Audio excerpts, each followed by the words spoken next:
Here at the Fake Britain House, we'll reveal the fakes that are flooding the market, conning people like you and me, and making money for the criminals. We'll investigate the fraudsters who are selling us something that isn't real and could be dangerous, and will help you avoid falling for a fake. Today on Fake Britain, fake food hygiene ratings on British high streets leaving customers deceived. When you're claiming to be very good, you're actually not, as well as putting the public at risk. You are massively misleading them.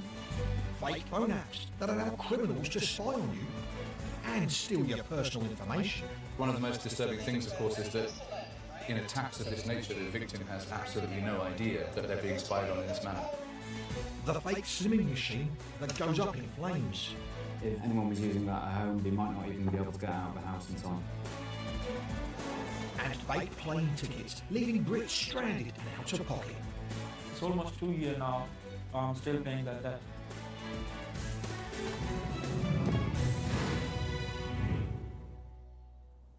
You may have seen one of these before in a restaurant, a takeaway or a food shop window. It's a food hygiene rating certificate, part of a government scheme to let you know the hygiene standard of the premises. This is a 5, the top rating. That should mean you can trust that the business works to the highest standards, but food businesses up and down the country are now faking their ratings. A serious lack of food hygiene gave 16-year-old Evie Cousins from Oxfordshire the most frightening experience of her life. She was busy studying for her A-levels when she visited a popular high street restaurant chain for a family dinner. Shortly after, she began to feel really ill. I'm not exaggerating, every few minutes I was up. Basically just staying in the loo just because you're just going to vomit anyway, so no point. Evie has type 1 diabetes and was very concerned something she ate in a restaurant may have caused her extreme vomiting. My throat was burning because it was so acidic, and my vision was going in and out because, I was just so dehydrated.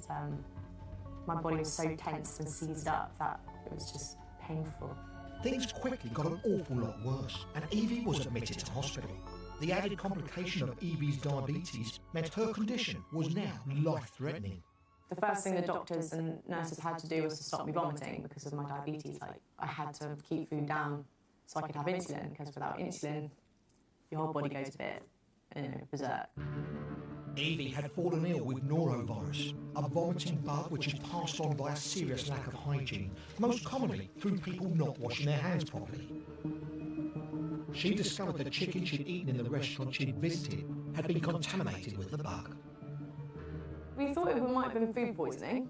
We didn't realise it was as severe as a norovirus. We didn't understand that. Knowing that this chicken was infested with a norovirus, it's terrifying. After a couple of tense days, thankfully Evie was discharged from hospital, but she was still too ill to return to school.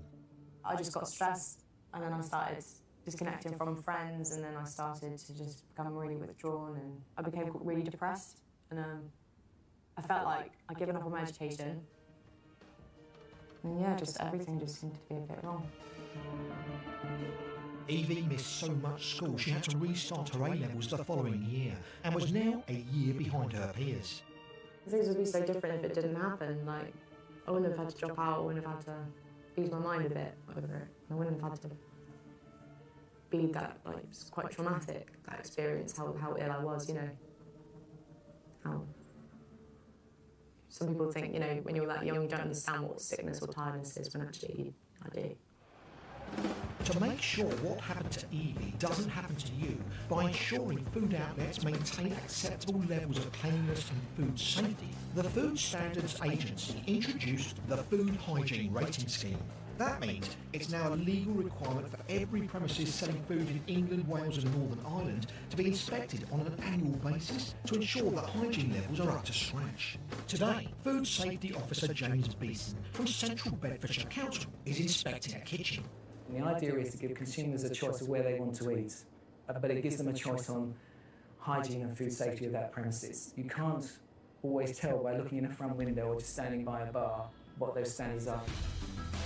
And to assess the standard, James checks everything from how food is stored, handled and cooked to the kitchen's cleanliness and how the business manages its records. James will award a hygiene rating between 1 and 5, 5 being the highest score a business can receive. This kitchen is looking spick and span and will receive a high food hygiene rating. With the resulting certificate in the window, customers should have peace of mind knowing exactly what standard they're getting. And it obviously is a very good marketing tool. The higher rating you get, it's likely to draw the customers in much more.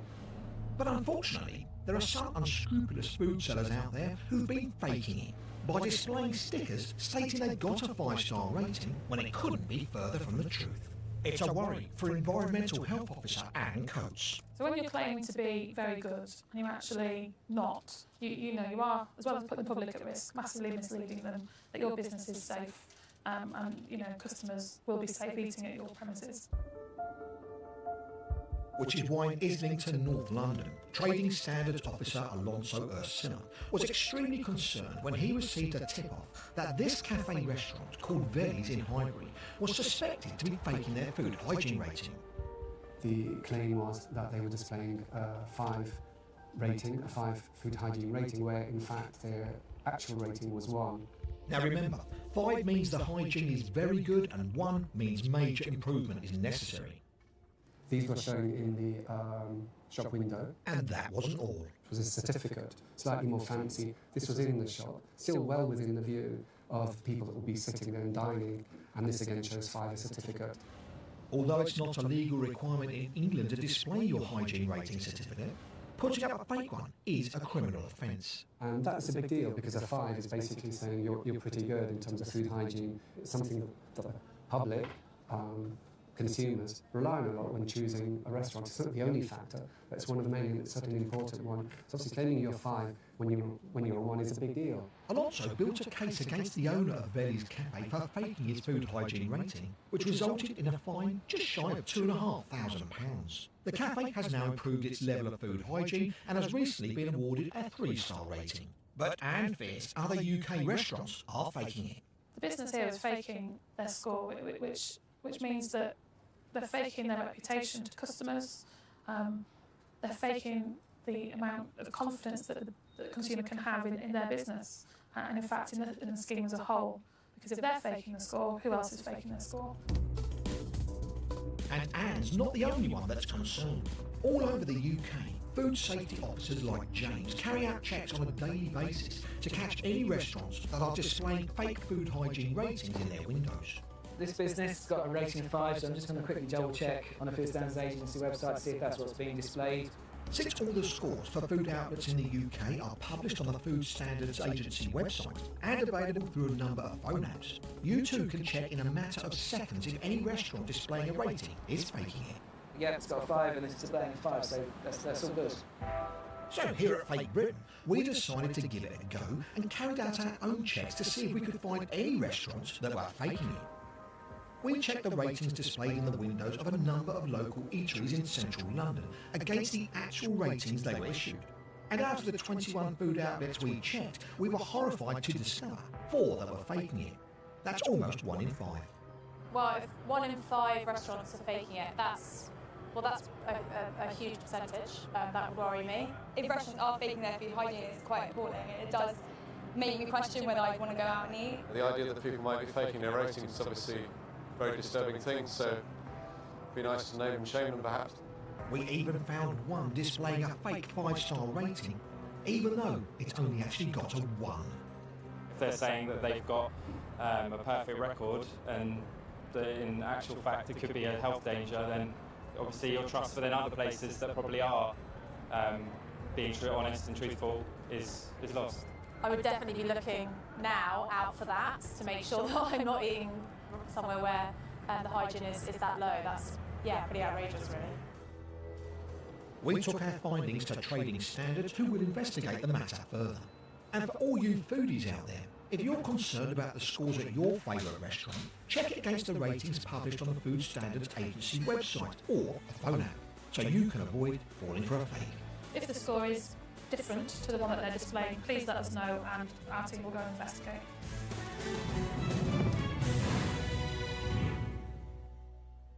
It's claimed that you could lose weight and burn fat without lifting a finger just by using this device. It's called an ultrasonic liposuction machine. Sounds too good to be true? Well, it should do, because those claims are fake. Not only that, but this machine is dangerous, and the only kind of pounds you'll be losing are these. Britain's appetite for weight loss is at an all-time high, with hundreds of new fad diets, exercise plans and gadgets going on the market each week, claiming to help us to become slimmer.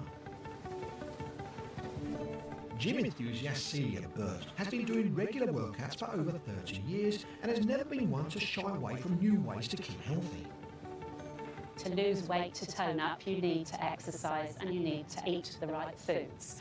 As well as that, if you could have a device that would break up body fat, then that would accelerate your goal.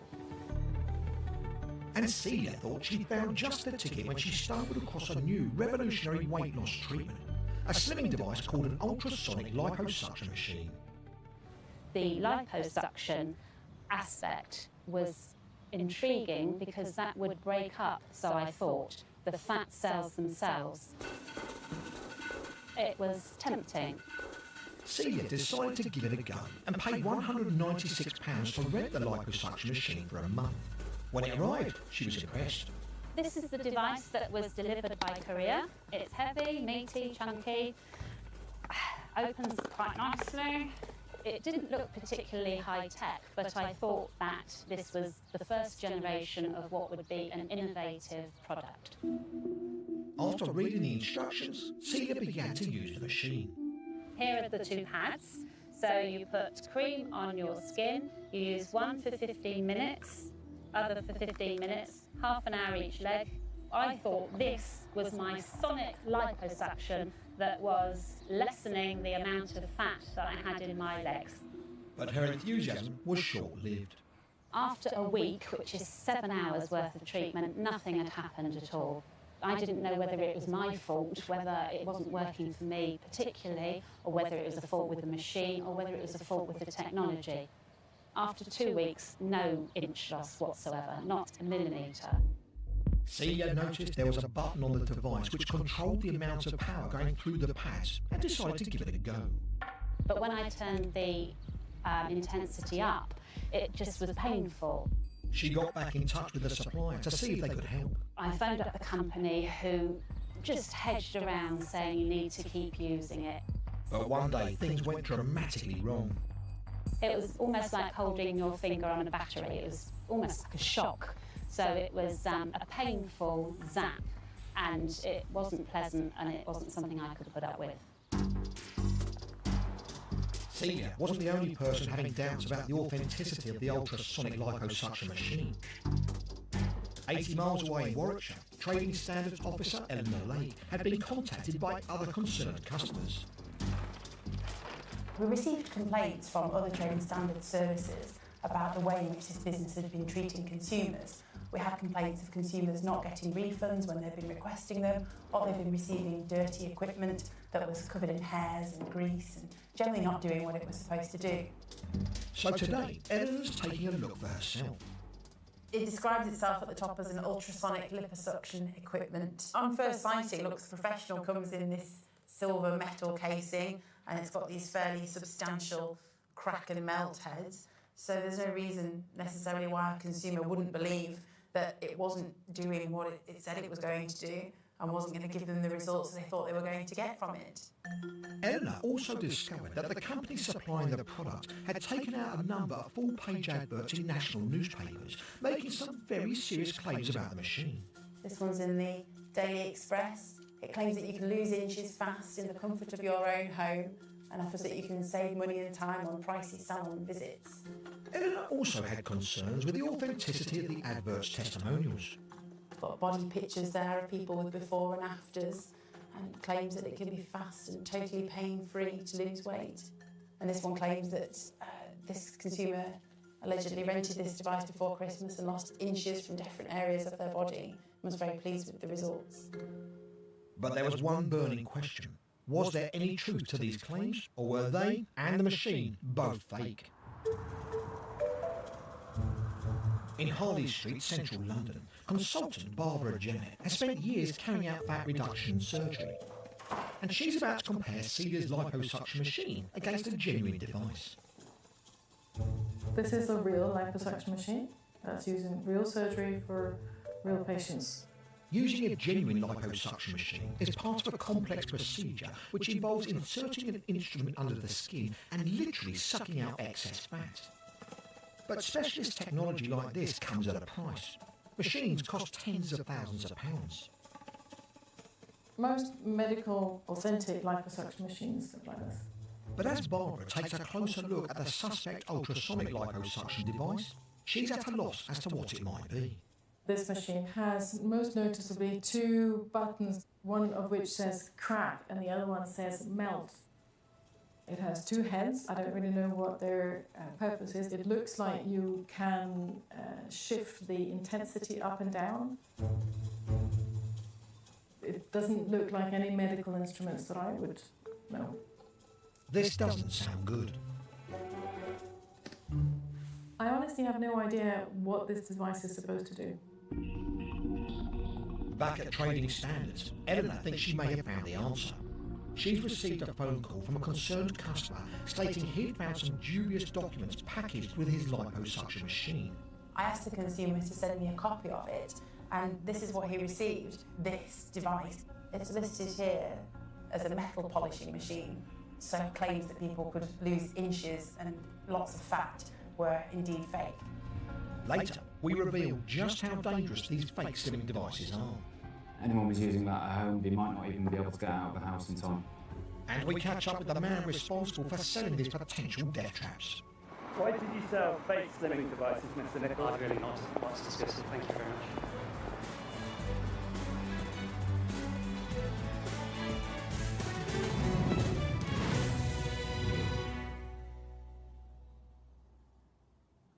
Tens of thousands of apps are available to download onto our phones.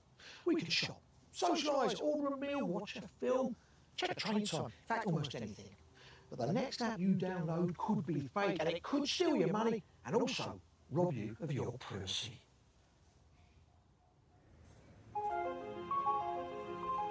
There are now around 37 million of these smartphones in the UK and many of us couldn't live without one. At the heart of these phones are applications known as apps. Nick Shaw at cybersecurity firm Symantec sees hundreds of new apps released on app stores every day.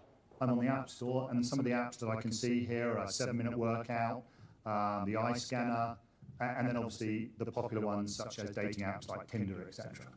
They are very useful, and people actually find it a great way of going about their everyday life.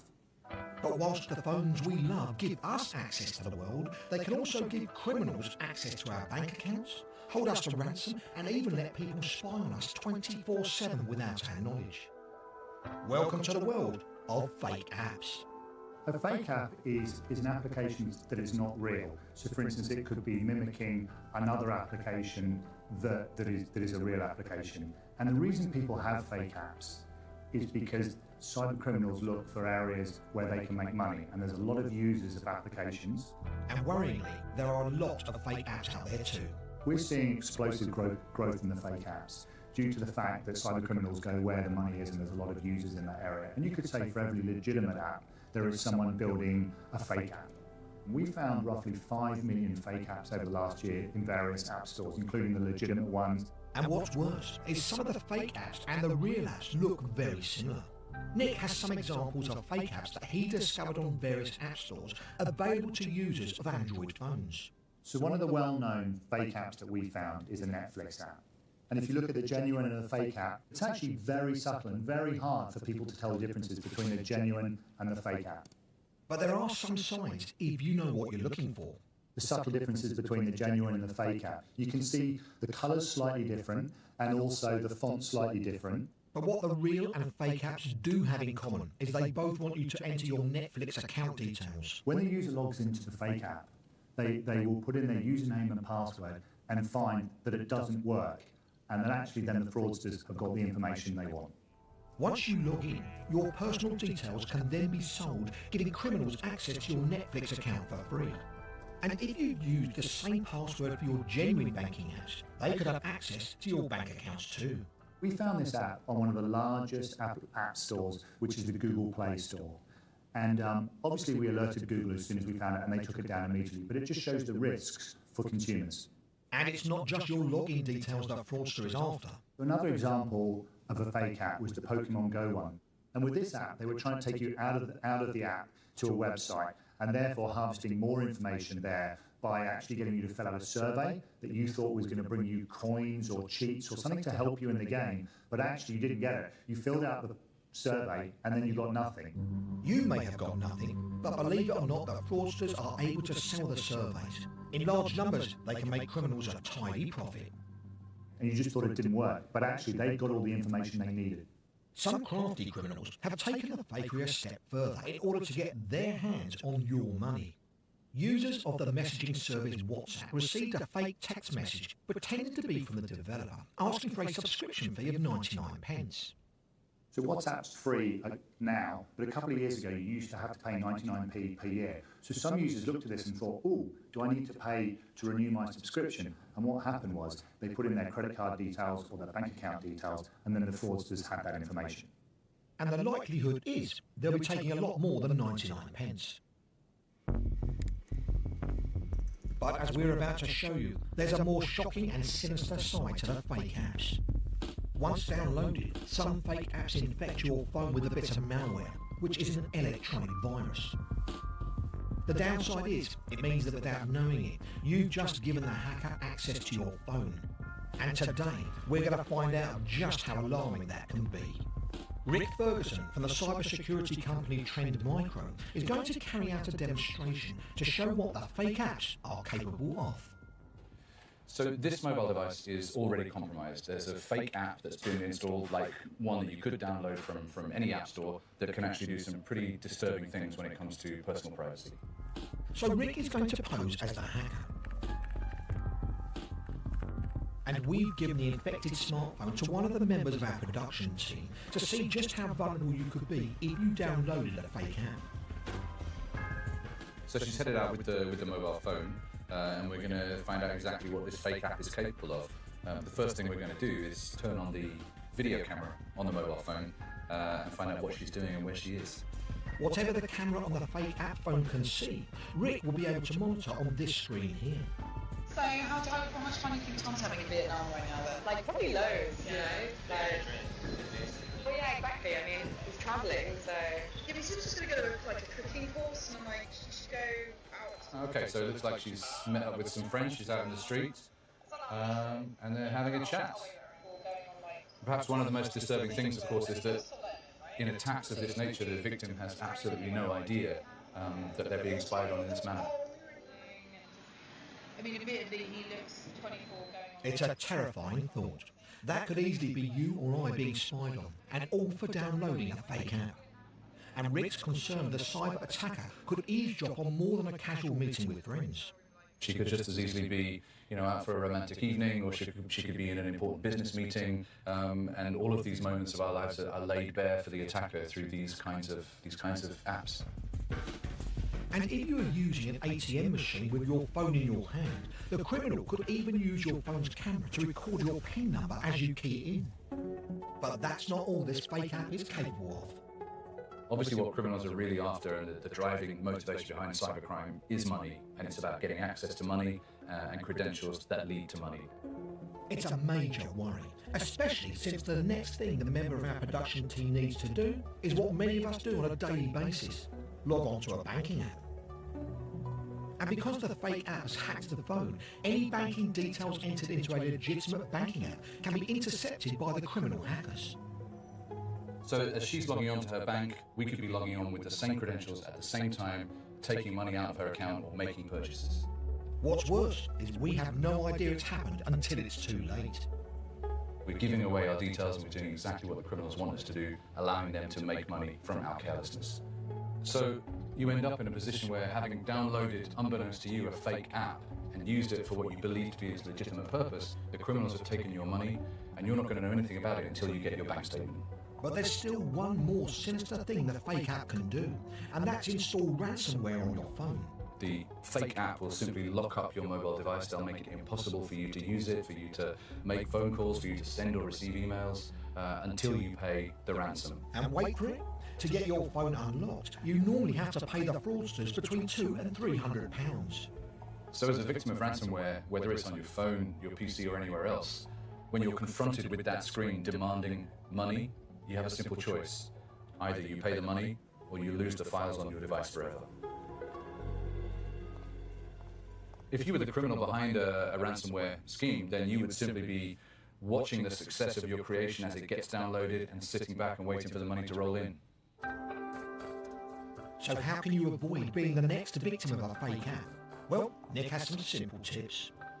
There's many ways you can protect yourself from fake apps. The first way is to only ever download apps from legitimate app stores. The second way is to make sure your mobile device has the latest operating system from the manufacturer. The third way is to always look at the ratings and also who the developer is. If you're looking at a Netflix app, for instance, it should be developed by Netflix. So look at those kind of things. If you're not sure about the app, look on the developer's website. See if there's a developer's website. That's always a good telltale sign if you can't see it on the developer's website. And then finally, have some form of security product on your mobile device.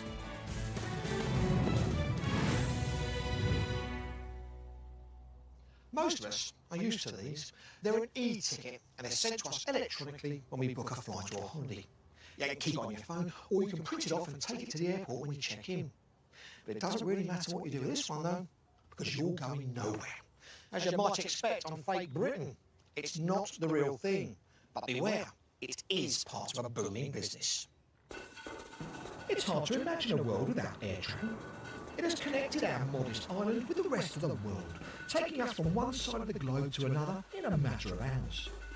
According to Sean Tipton from Travel Association ABTA, we Brits can't get enough of it. Last year we took over 70 million trips overseas, the vast majority of those by air. So we're incredibly well travelled. In fact, we're the second biggest market in the world. And that's because partly we're obviously more adventurous, we've been abroad many times over the years, and also airfares are probably the lowest they've ever been.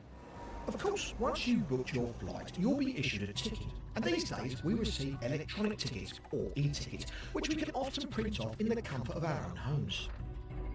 But this is where the problem starts. 15 or 20 years ago, when we travelled by air, you physically had to be posted a ticket. Now, that's been a great move forward that we now have e-tickets, but it also means it's made it much easier for fraudsters to fake tickets up and make people think they actually have a valid reservation when they do not. And what if the tickets we spent thousands of pounds on and thought would send us flying into the sunset turned out to be worthless fakes? In Brent, North London, Senior Trading Standards Officer Denise Power received piles of complaints from customers about a local travel agent called Airbridge Travel. But when Denise began making inquiries, the company all seemed above board. Well, on the business website, they marketed themselves as a leading pan-European travel company specialising in worldwide travel. They also said that they were the #1 choice for more than 1 million customers and counting. And of interest, they also claim to be to provide unrivaled quality and price for all travel services and products we offer. And like many travel agents these days, a lot of the business came to them online.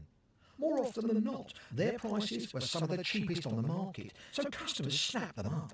And in return for their cash, they were sent an e-ticket.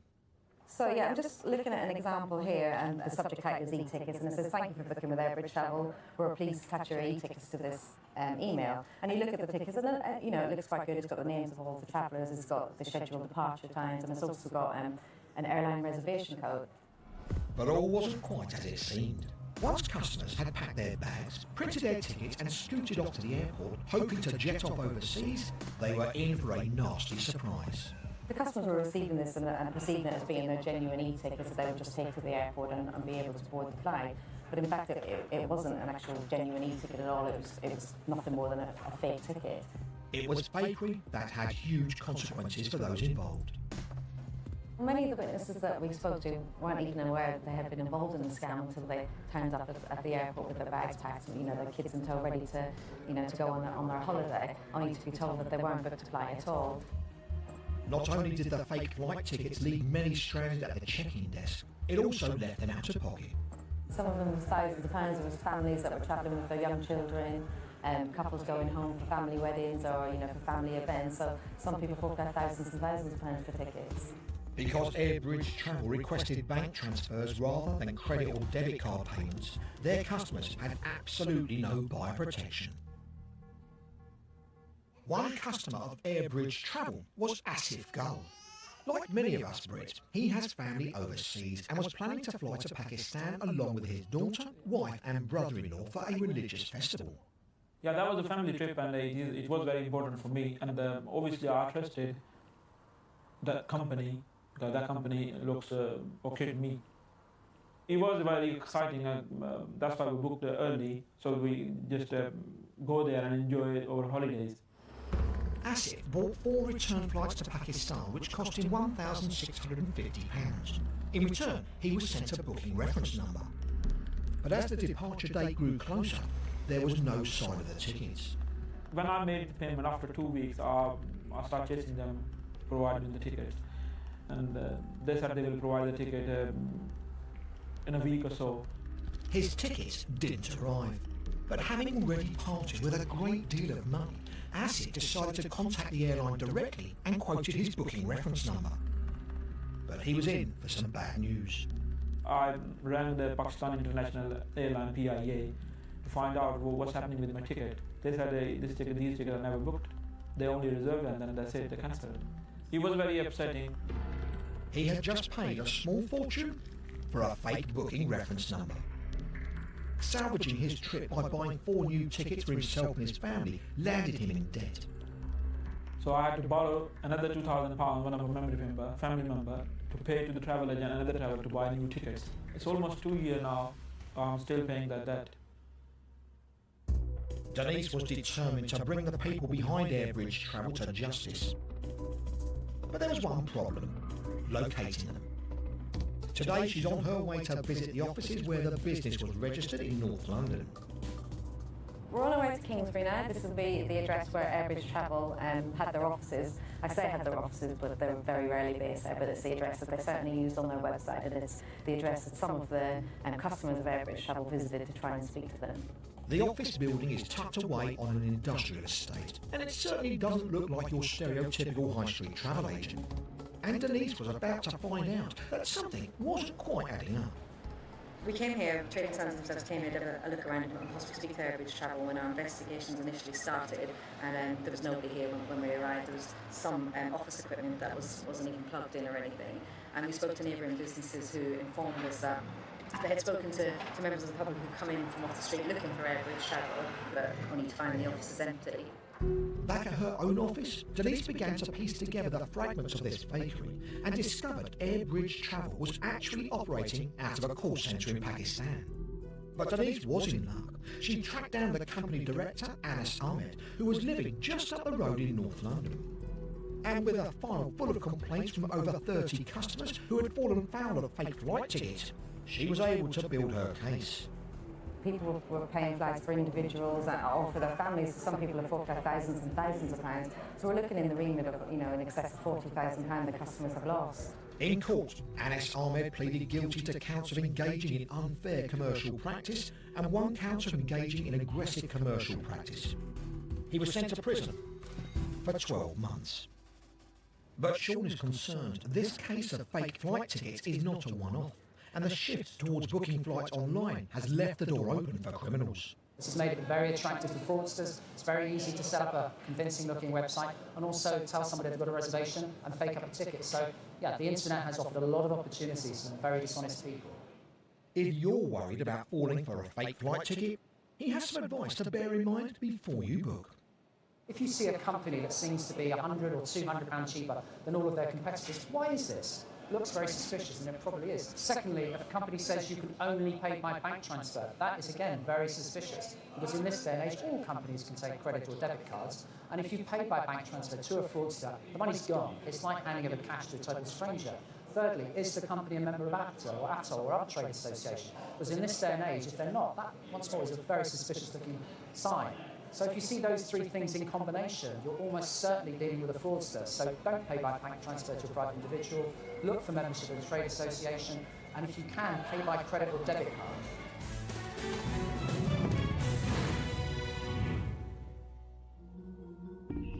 Earlier, we heard how Trading Standards revealed fake ultrasonic liposuction devices being rented to thousands of people all over Britain. It might be quite alarming to some consumers who thought they were getting a weight loss device and were being sent a metal polish machine instead. And we heard how Celia Burt, who rented one, had grave concerns about the safety of the fake. It was almost like holding your finger on a battery. It was almost like a shock. So it was a painful zap, and it wasn't pleasant, and it wasn't something I could put up with. Today, the fake slimming machine has been sent to compliance engineer Simon William Smith. He's going to have a peek under the hood to see whether this fake is safe.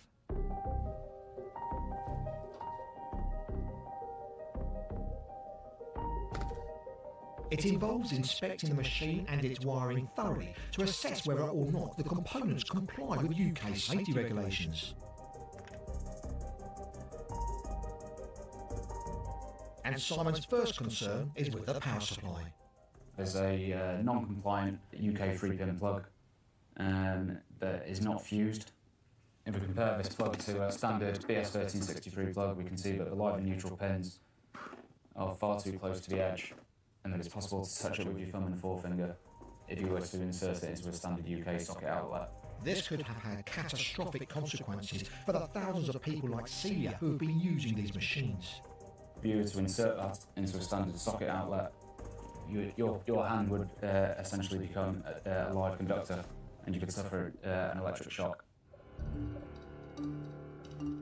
Next, Simon strips the insulation layer off the mains wire and makes a discovery about the copper wire inside. These copper conductors look far too thin to actually carry an adequate test current. Simon is now going to carry out an important safety test. I'm just going to pass a test current of 25 amps through it. I'm going to see if anything occurs. Best case scenario, nothing happens whatsoever. Worst case scenario, we might see some smouldering or even a fire over the length of the cable. As he runs a live current through the wire attached to the slimming device, the true horrors of this fake become abundantly clear.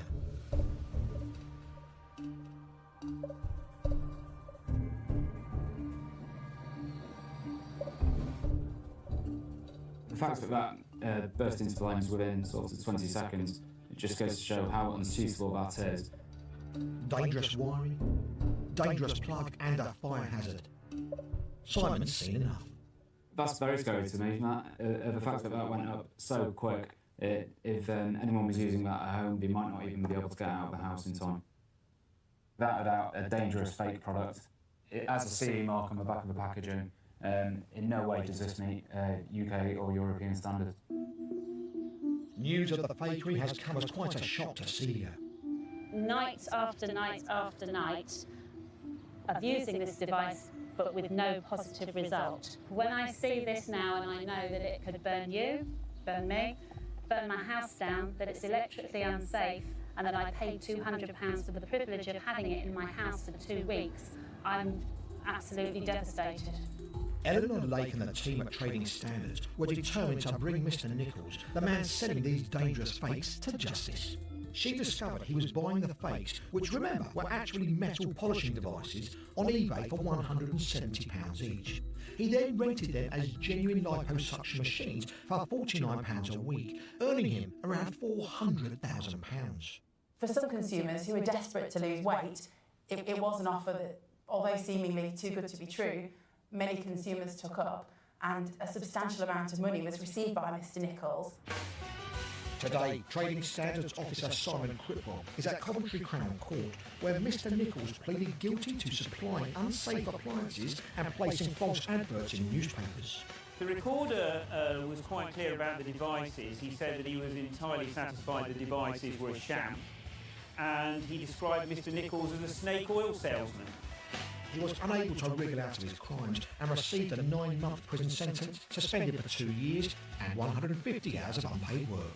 We are satisfied with the results, and we're happy with the way that we took the investigation and its successful prosecution.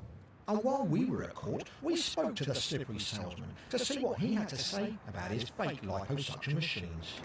Why did you sell fake and counterfeit slimming devices, Mr. Nichols? I'd really not to discuss it. Thank you very much. Would you like to apologise to any of the victims that you rented these devices to?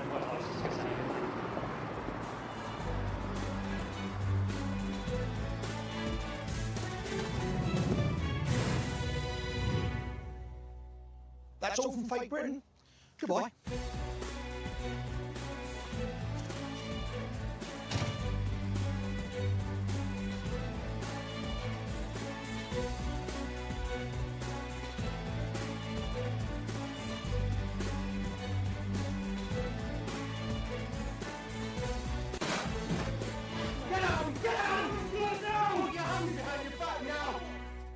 Here at the Fake Britain House, we'll reveal the fakes that are flooding the market, conning people like you and me, and making money for the criminals. We'll investigate the fraudsters who are selling us something that isn't real and could be dangerous, and will help you avoid falling for a fake. Today on Fake Britain, fake food hygiene ratings on British high streets leaving customers deceived. When you're claiming to be very good, and you're actually not, as well as putting the public at risk, you are massively misleading them. Fake phone apps that allow criminals to spy on you and steal your personal information. One of the most disturbing things, of course, is that in attacks of this nature, the victim has absolutely no idea that they're being spied on in this manner. The fake slimming machine that goes up in flames. If anyone was using that at home, they might not even be able to get out of the house in time. And fake plane tickets, leaving Brits stranded and out of pocket. It's almost 2 years now. I'm still paying that debt.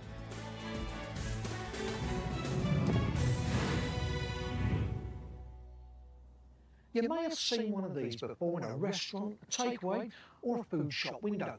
It's a food hygiene rating certificate, part of a government scheme to let you know the hygiene standard of the premises. This is a 5, the top rating. That should mean you can trust that the business works to the highest standards. But food businesses up and down the country are now faking their ratings. A serious lack of food hygiene gave 16-year-old Evie Cousins from Oxfordshire the most frightening experience of her life. She was busy studying for her A-levels when she visited a popular high street restaurant chain for a family dinner. Shortly after, she began to feel really ill. I'm not exaggerating, every few minutes I was up. Basically just stayed in the loo just because you're just going to vomit anyway, so no point. Evie has type 1 diabetes and was very concerned something she ate in a restaurant may have caused her extreme vomiting. My throat was burning because it was so acidic, and my vision was going in and out because, I was just so dehydrated. My body was so tense and seized up that it was just painful. Things quickly got an awful lot worse, and Evie was admitted to hospital. The added complication of Evie's diabetes meant her condition was now life-threatening. The first thing the doctors and nurses had to do was to stop me vomiting because of my diabetes.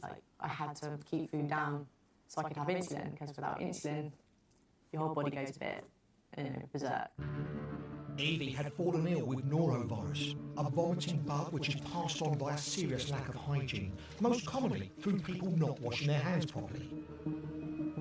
She discovered the chicken she'd eaten in the restaurant she'd visited had been contaminated with the bug. We thought it might have been food poisoning. We didn't realise it was as severe as a norovirus. We didn't understand that. Knowing that this chicken was infested with a norovirus, it's terrifying. After a couple of tense days, thankfully, Evie was discharged from hospital, but she was still too ill to return to school. I just got stressed, and then I started disconnecting from friends, and then I started to just become really withdrawn, and I became really depressed, and I felt like I'd given up on my education, and yeah, just everything just seemed to be a bit wrong. Evie missed so much school she had to restart her A-levels the following year, and was now a year behind her peers. Things would be so different if it didn't happen. I wouldn't have had to drop out, I wouldn't have had to lose my mind a bit over it. I wouldn't have had to be that, it was quite traumatic, that experience, how ill I was, How some people think, when you're that young, you don't understand what sickness or tiredness is, when actually I do. To make sure what happened to Evie doesn't happen to you, by ensuring food outlets maintain acceptable levels of cleanliness and food safety, the Food Standards Agency introduced the Food Hygiene Rating Scheme. That means it's now a legal requirement for every premises selling food in England, Wales and Northern Ireland to be inspected on an annual basis to ensure that hygiene levels are up to scratch. Today, Food Safety Officer James Beeson from Central Bedfordshire Council is inspecting a kitchen. And the idea is to give consumers a choice of where they want to eat, but it gives them a choice on hygiene and food safety of that premises. You can't always tell by looking in a front window or just standing by a bar what those standards are. And to assess the standard, James checks everything from how food is stored, handled and cooked to the kitchen's cleanliness and how the business manages its records. James will award a hygiene rating between 1 and 5, 5 being the highest score a business can receive. This kitchen is looking spick and span and will receive a high food hygiene rating. With the resulting certificate in the window, customers should have peace of mind knowing exactly what standard they're getting. And it obviously is a very good marketing tool. The higher rating you get, it's likely to draw the customers in much more. But unfortunately, there are some unscrupulous food sellers out there who've been faking it by displaying stickers stating they've got a 5-star rating when it couldn't be further from the truth. It's a worry for Environmental Health Officer Anne Coates. So when you're claiming to be very good and you're actually not, you are, as well as putting the public at risk, massively misleading them that your business is safe and customers will be safe eating at your premises. Which is why in Islington, North London, Trading Standards Officer Alonso Ursina was extremely concerned when he received a tip-off that this cafe restaurant called Veli's in Highbury was suspected to be faking their food hygiene rating. The claim was that they were displaying a 5 food hygiene rating, where in fact their actual rating was 1. Now remember, 5 means the hygiene is very good and 1 means major improvement is necessary.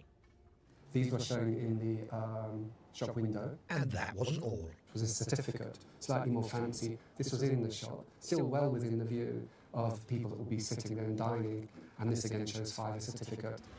Although it's not a legal requirement in England to display your hygiene rating certificate, putting up a fake one is a criminal offence. And that's a big deal because a 5 is basically saying you're pretty good in terms of food hygiene. It's something that the public, consumers rely on a lot when choosing a restaurant. It's not the only factor, but it's one of the main, and it's certainly an important one. So obviously claiming you're 5 when you're a 1 is a big deal. Alonso built a case against the owner of Veli's Cafe for faking his food hygiene rating, which resulted in a fine just shy of £2,500. The cafe has now improved its level of food hygiene and has recently been awarded a 3-star rating. But Anne fears other UK restaurants are faking it.